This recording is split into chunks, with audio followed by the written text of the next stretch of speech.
Hey guys, in this video I'm going to show you how to find the CUSIP number on Fidelity.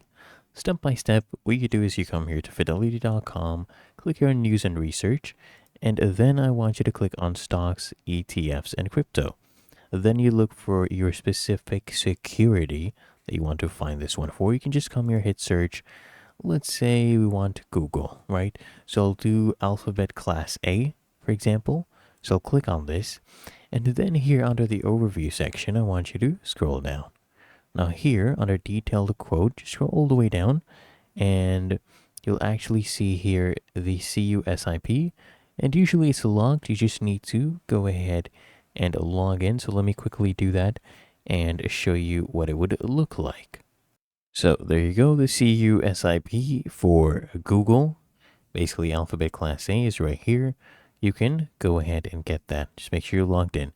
If you found this helpful, make sure you smash the like button and subscribe to App Mentor.